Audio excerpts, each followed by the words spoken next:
waxaan anigu maanta leeyahay gorgor baanu haystee tukaan gawda ku hayaa waxaan galacyadaydii la helay goodir joogsaday garaskaan calaashaday qalbigu iga geliliyooye allahayow cadaanan geyn maxaa sabanka ii geeyey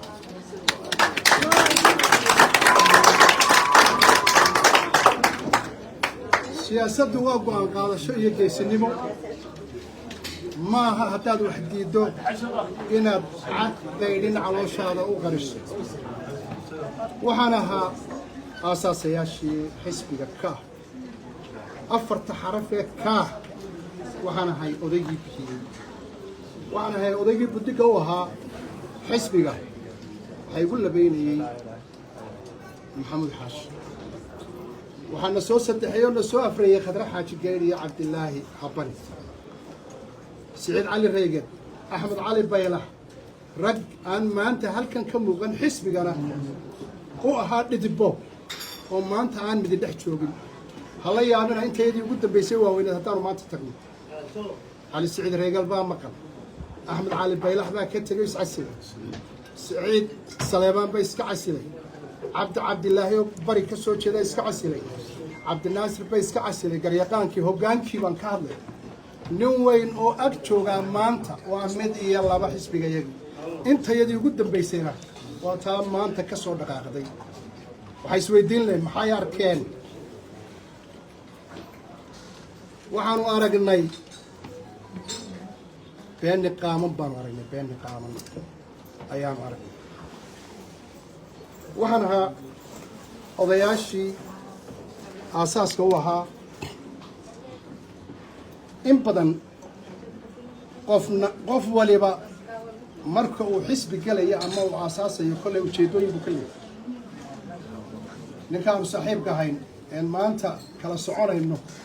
maanu garan waayen xisbiga uu naga dhexeeya inaanu ku dacweyno inaanu magxabad u furanno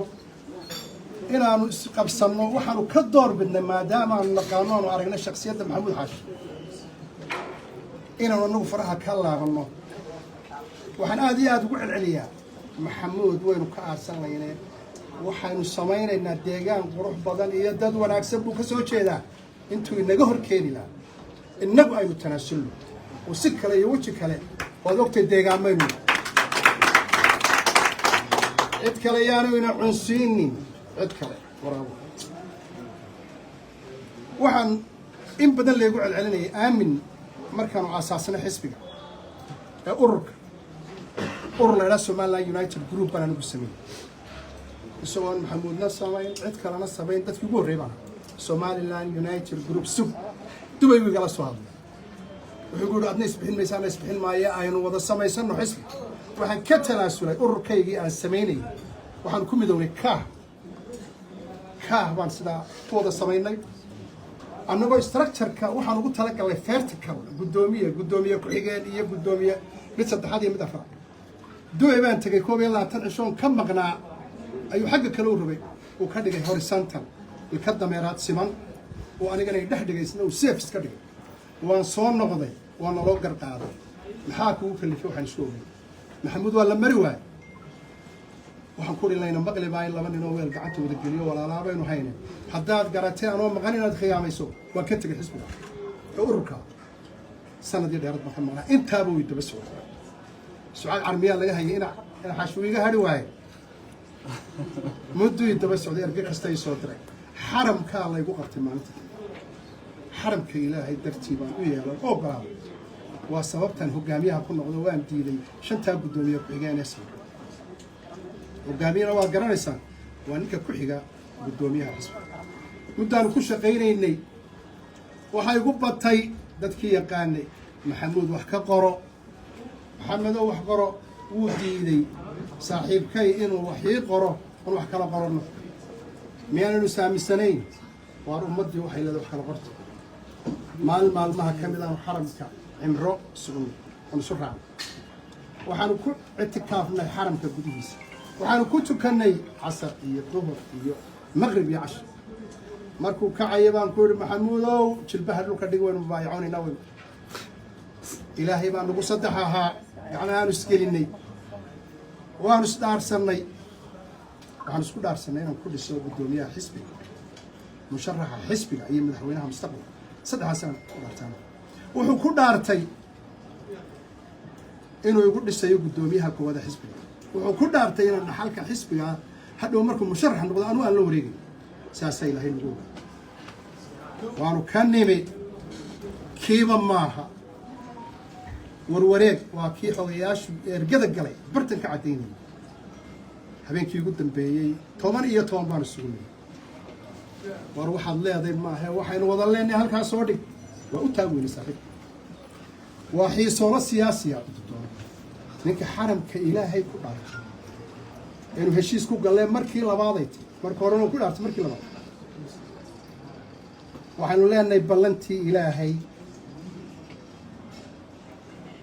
ballantii iyo dhaartii baydkii ilaahay bartii maalintii haddii ay tahay barkumataal waxa tahay bidow bakti cuna sidiisa iyo been niqaam xidhan bakti cuna sidiisa iyo been niqaam xidhan runtu beentu hadday niqaam kuu soo xidhato run baad moodaa dhalanteed baan run moodaa imika laga bilaabana markuu maxamuud idin soo maro la hadli maysaan kelmadna odhan maysaan waxaad been niqaam xidhan saas unbaa la odhanayaa labada dhinac waa halku dhag bay u noqon doontaa waxaan maanta markaan arkay wixii aan wada lahay oo ku ururay markaan arkay inaanu qowl lahayn inaanu qiyam lahayn inaanu wacad lahayn inaanu ahayn qof shaksiyad meel aad wax kula geli karto istijaah leh waxaan u arkay inuu yahay qorqodaha siyaasiga siyaasaddu qorqoday leedahay maalinba annagoo xisbigii joogna ayuu tahriibku hoostaa ka wadaa halkan uu la shirayaa halka deegaanada annagoo ka buuxnoon cidana naga maqnayn ayuu haddana aanu indhaa ka arkayn dadka nala jooga ee deegaanada ka soo jeeda hadday bari tahay iyo hadday galbeed tahay wuxuu yaqaanaa inuu hoos ahaan u kala qoqobo magacyo u kala sameeyo wuxuu xariif ku yihi saaxiibkay kala qaybinta dadka iyo kala qabyaaladaynta reer maad ka soo jeedaa iyo halkeed u jeedaa iyo halkeed tahay iyo reer hebelow 100 sanadood baa madaxa laydinkaga taagnaa annaguna maanta madaxaan la soo kacnay idinkuna ma kala qaybin noocaas waxaa kaloo la yaab leh heshiisyadu annaga noo qori waaye inuu u qoray beel ka mida beelaha somalilan oo aanan halkan ka sheegay 2024 bishii 7 waan idiin soo bandhigaynaa heshiis buu la galay jifo ka mida jifooyinka reer boorame oo uu iyagii ay wada galeen jifada uu ka soo jeedo maxamuud xaashe hoose oo uu kula galay inay xisbigaa wada leeyihiin waan idin haynaa qoraaladeedii qodobadii ka koobneed saxaafaddana waa u soo bandhigan oo ah in xisbigaas saldhig iyo unug ay u yihiin labada reer kana talinayaan manaanu ogeyn waananu dhex taagin waxaanu ku soo dulqaadannay safarkii ugu dambeeyey aan wada soconnay 7 daloo Yuruba iyo North America ilaa Canada Edmonton tan soo maray waxay Soomaalidu tiraahdaa saaxiibkaaga nafta kula sidiya miyaa la siraani socotaa saaxiibkaaga nafta kula sidiyo saxaafaday miyaa la siraani socotaa ninkaanu safarka ku wada jirnay ee isaga iibinaynay wallahi dibadaabyadiisa ayaa hoosta ka socotay maruu heshiis cid la galo waa soo dhawaynaynaa da'yarta xisbiga manaanu u diidanayn laakiin tahriibinta aanan waxba ku ogeyn annagoo xaya ee hoos loola dhageeya heshiis aan heshiis aanan ogeyn sida kaasoo kale ayaa buuxa oo aan keligii waa one man show inuu keligii talada qoosto waxaan aad iyo aad halkan runtii uga mahadnaqayaa taageerayaasheedii codkana siiyey ee sida fiican noo soo dhaweeyey ee codka nagu soo saaray ee xisbiga naga dhigay oo maanta ay u noqonayso runtii warwar badan ay gelin waan ugu mahadnaqayaa waxaan kaloo aad ugu mahadnaqayaa intii gacantayadu isugu dambaysay qurbaha dalalkii Yurub ee marnay iyo North America intii aanu ka marnay oo si gobonnimo loo sharaf la noo soo dhaweeyay oo xisbiga ay diilo iyo xanu hayay waxaanu ku celcelinaynay oo aad ugu celcelinaynay xisbi la wada leeyay ayaa looga noohay xisbi aan cid lahayn xisbi la wada leeyay xisbi ayaan ku celcelinaynay waxa muuqata maanta waa arki doontaan cid ag fadhida in xaashi waa dhalinyaro aan aad u aqoon laakiin the real colorkiisii runtaha waanu helay xagga markaad ka eegto weliba ictiraaf baanu dhowaan helay ictiraafkaanu helay 34 sanadood gaadinayna annagu waanu qaaslay maahay waanu gabaynay waxaan aad baan loo soo dhaweeyay guda iyo dabadba saaxiibkay habikum aha ilaa halaan afkiisa laga hayo malaa wixii kuyuga ku dheeraaday Cabdiraxmaan hadduu helay hadduu ictiraaf keenay malaa shan dambe ana wuu ku xigsanayaa kuyuga ku dheeraanayo baan isii wuxuu saaxiibkay waggows qabsaday inuu ictiraafka taageero xisbiga isugu yeero xafladu qabto taageero annaguna waan ku qabanay UK baan joognay waliba kuma niyad sama kumana qanacsana ictiraafkeenu ka helay xogtan u sheegay wax badan hoos u geli maayo ma doonayna inaan ilaa xad ku talaxto waxa la yidhi صحاح halka waxaan ka salaamayaa mas'uuliyiinta xisbiga ka hogaamiyaha afayeenka odayaasha gudoomiyaasha gobolada degmooyinka xoghayaasha heer qaran haweenka idigoo noogu inaan ka fadhiyay maxamed odawaa لما نقف قسم مسك كيس أيام في سلامية صحافة سلامية السلام عليكم ورحمة الله وبركاته ما أنت هالكم حنسوسو تاجي ميديا أسكننا قانون ميه تكمليها كبدن ميه لكن وحنا كنا أنت سكسو تاجي وإحنا جمع سواي وقتها إذا كان بيكون أن قانون شقوين كي ما أنت هالكم حنسوسو تاجي حس بيجي كه أنو سجوا ميلبورن لا يلا أنو فرشة سامي أنو جالسيني أنو كفكرني وحنا كفكرني طالما من نقول دونتان أربان كفكرني وقت ده أربان نجا قاطي تعب ده أربان نجا قلي لا وحنا نقول لي أنا نقولنا أورنا نقولنا أورنا نهرتنا نقولنا أنا أورنا نقولنا أنا كفكرني بروبي أورنا نقولنا وأنا كقول سني وحنقول شيء سنة هذانا هيانك إن نحس بقرن نقول إلهي هو نقول ليه قبل كم رز الشح لما أنت موي كيسة قبل كم الشح أنا كسر شيء مو إنه نهي سياسي تيسي أو نهي مدحديسي وحنو كسوهيني قول آدي هذا بلارن أنا ركرو قدوميو كم سوهيني قبل كم كسر شيء وحيا هيدا حسب كعة حسب أنو وضلنا هاي أيام أساسا إني ما لن أساسنين حسب أي عدلات هاي أمرهد لي هاي ضدك مركي وحيابها صوتها يكفي كرا يعني حسبيه كلا تشري حسابتنا لقمي قطنين لكن وحنا نقول ترى قلك سومالي الآن إن نصمين حسبي أردنا إسلام مركان مدام أنه هاي مسؤولين حلال بدون سوق بطي إلا ما ننتي لا أساسي نظام كديمقراطية سومالي الآن كل اللي يربطينه حلقة وقت قبل ذكريدين حلوان كوجو رئيس سومالي أنا قبل الصبح عنها وتاريخ الأربعة صامرني هذا كجمهور بكرة هيدا عنك كاركعة لكن وحن مسكح هذا كبوحة إن دلكوبة هي وحيابو دلكوبة هي قبل أدرس كلام كان هاي إن مركا أنو صمينو على الحسب كلا أو أن هالكا قبلونه وأنو كوجو لسني وأنا نقوم هاد علينا ضد يجي قاطي ما دام أي هاين ضدفو ضد نقول يقانا إن أنهار مر صمين كرنو إن أنا ضد رشاق أنا نهاي ما دام ضدك أي نقول يقانين ضدك وحي نلقى تنقطك أنت عليك إن قبلكم مولود الشيخ وصوه يو خردتك وأنقول هاد عليا لكن أرنتها سويسيس عويدي إن أنا ضدك وصيهر سيدنا ما أنتها قفرة ضدك حسبي كهب وحي أنتها كذا بيا قفرة أيوه نوع الجميدونا قفرة صار نقولنا يقف من دحوينها ضدك نقطنا wixii imika loo socday ka dambeeyaan yaa dalkan madaxweyne ka noqon doona shanta sanada madii la hayraado halka iyadana markaanu aragnay xisbigii ka nidaamkii lagu aasaasay ee wada lahaanshaha ahaa ee wada tashiga ahaa ee wax isweydiinta ahaa ee maxaynu yeelaan ahaa ee ilaa xad aanu gaadhnay inaanu kuraasiyada wareeg ka dhigano intayada mas-uuliyiinta ah iyo inta kaleba maanaan kala fadhiisan jirin xataa meelo kala sarreeya sidaasoo nuu soo fadhiisan jirin annaga taasi dhabay haddaba naga ahay annaga taas wejigayga dhabta ayuu ahaa laakiin nasiib darrada dhacdo waxay noqotay guddoomiyahayagii nidaamka aanu isku dhex fadhiyaynay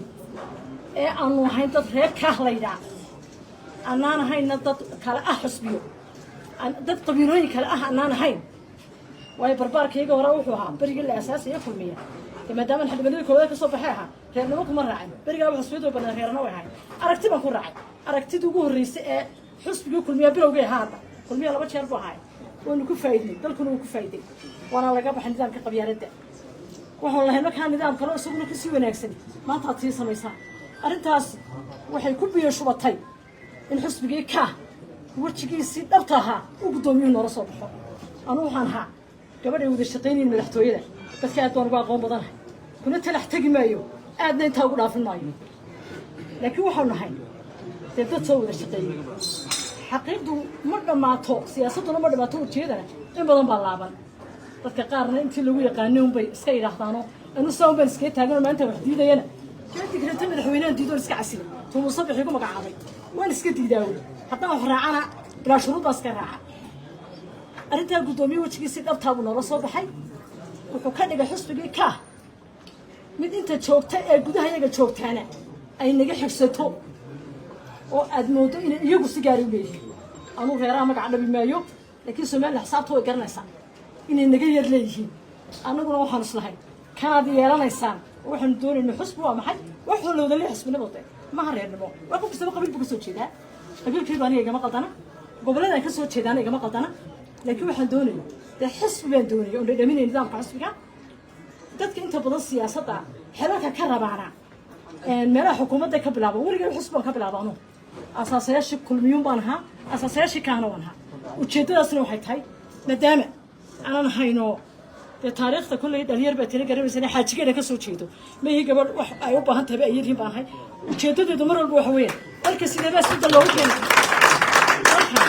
sidee baynu isbeddel ugu samayn karnaa weeyaan halkaas baan horta uga bilaabaano xusbiyada macaaridka ah arrintaas waxay noqotay xusbigii aanu noocaa ugu soo dadaalay ee markaan idhaahdo gobolkan Maroodijeex iyo kulli dee waska siyaasadda reeraan oo leer yaqaanaay inaan keligay mararka qaarkood mas-uulba aan keligay ka jooga halkaan ujeeddooyinkan u raacana waxay ahayd cataabkii maxamuud markuu xusbiga ka baxayay u cataabayey maadaama kulmiyuu ka baxayey oo aad u cataabayey kulmiye maantuu ka baxayey maxamuud aad buu cataabay anna maadaama ahaa mas-uulkii ku xigay madaxtooyada inanka cataabkiisi waan dhegaysan kari waayey waxay ila noqotay annagu oon ka soo jeedin isku meel inankaa cataabkiisa aan helu noqdo isag taago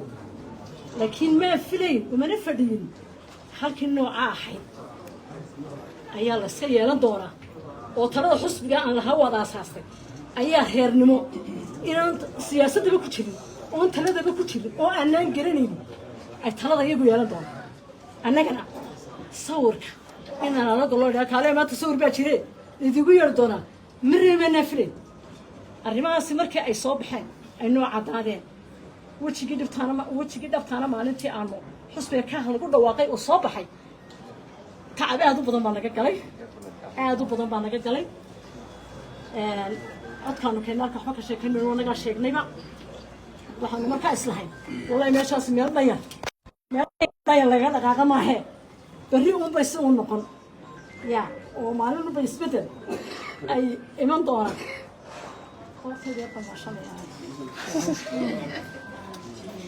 waxaan markaa ka fikirayay maalin unbaa isbeddel dhici doonaa bal hadda meesha talo iyo tusaale la ag taagnaada kol haddii aad loo soo ag joogsateen xoog iyo xoolaba dadkii dahantooda ku bixinaya baan nahay dadkii guryahooga bixinaya baan nahay waxaan lahayn mar haddii aad degdegina maanaan wejigu wuxuu soo baxay maalintii حسبك الله نقضي إسلام بين لقى شيء إذا أول كي يوم مركو كعيا كل أول تقليدي زي ما ما الإسلام قبتنا أنا محمد الإسلام قريت أفيان كان كويستي أنت واحد نقول نقطين حتى ما كعيا كل أول نقول نقطين ونواد بين وقت دار ما ندقدقين إلى ندقدقين متشابين كل وحي قطبة يدهم به تغير ياشي حسبك كاه قبل ذلك كل تشوي هرجيس تشوي waxaan u maleynayaa meel qaadi kartaba garan mayna ilayne iyada ayaanteeda iman doontaa laakiin maanta waxaanu sheegaynaa intii nahigsatay intii codka fadligayga ku bixisay waxaanu leenahay waanu ka diga rogano xusbiga danaheeni iyo hawlaheeni waanu ka weyna xusbiga aad aynaan jiran u shaqaynaya ayuu noqday hawlaheena dambana waynu ka oo socon doonaa dib baynu idinka dhammaantiin taageerayaashaas kaga iman doonaa xaflad baynu qaban doonaa tan maanta kaliya waxaanu ku shaacinayno dadka xilalka haya inay halkaa ka sheegaan iyo mas-uuliyiinta kale aan xililba hayninba ee hormoodkii iyo muuqaalkii xusbiga ka ahaa oo xusbiga dhalinyar buu naga ahaa xaqiiqiyan carruurta iyadu maynu la shaqshaqayna carruurta wax noo keenkana dee garan mayne xoogumada mala waa carruurta laakiin maynaan hayn dad dhigayaga ah dee dad dhigooga soo ag joogsan waayana halkaa waxaad ka arkaysaa malaa waxbaa jiraad samaysaatee ila qofku waynu dhiggiisa ag joogjoogsadaaye markaa laakiin carruurtana waanu mahad celinaynaayo waa kuwa xusbiyadii waaweynaan nala tartansiiyey bay ahaayeen hadday saxaafo tahay hadday dhalinyartag tahay dhammaantoodba markaa wax badan kolley waa laga warrami doonaa hadal kuma soo koobi karna halkan waqtigana aad idiga qaadi maayo waxaan aad iyo aad ugu soo dhaweynayaa hogaamiyaha xusbiga ka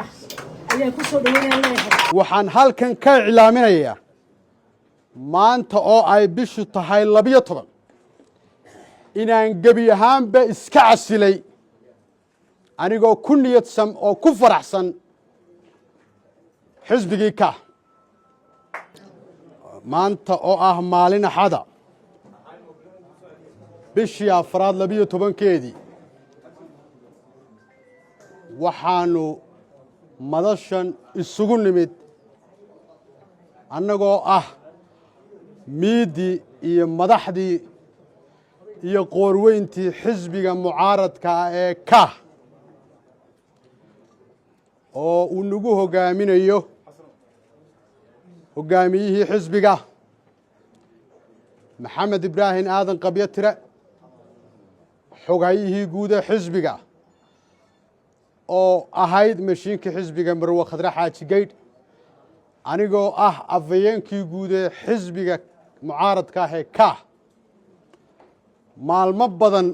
waxaynu isa soo hor istaagnay anigoo difaacaya xisbiga ka anigoo xambaaraya aragtida ka anigoo ka hadlaya ujeedka ugu weyn ee maanta halkan aanu isugu nimid sidoo kale madasha waxa ku dhan dhammaan xoghayayaasha xisbiga hadday noqoto heer qaran hadday noqoto heer gobol iyo hadday noqoto heer degmaba ujeedka ama ubuucda aanu isugu nimid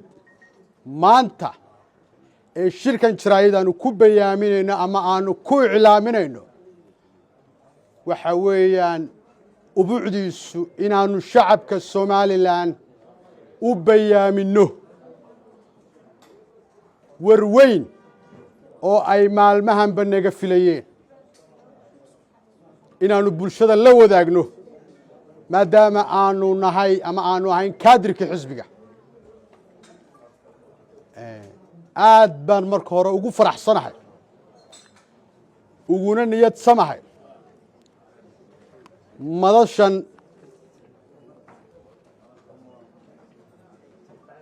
miisaankii iyo qoorweyntii xisbigu ay ku go'aan qaadanayaan shacabka Somalilandna ugu gudbinayaan go'aankoogii kama dambaysta ahaa anigoo ah xasan cabdilaahi mataan jaamac kana mid ah hoggaanka xisbiga ka guddida fulinta golaha dhexe ahna afhayeenkii guud ee xisbiga ka waxaan halkan ka iclaaminayaa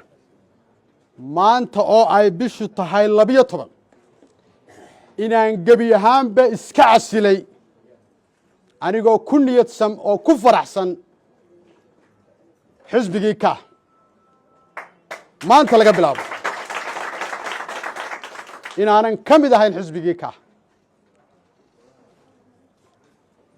anigoo dhammaantay taladaa ka hayay shacabka somalilan waa hantida keliya ee dalku haysto suurtagal maaha oo nagama suurowdo inaannu shacabkayaga iyo bulshadayada hoosaasino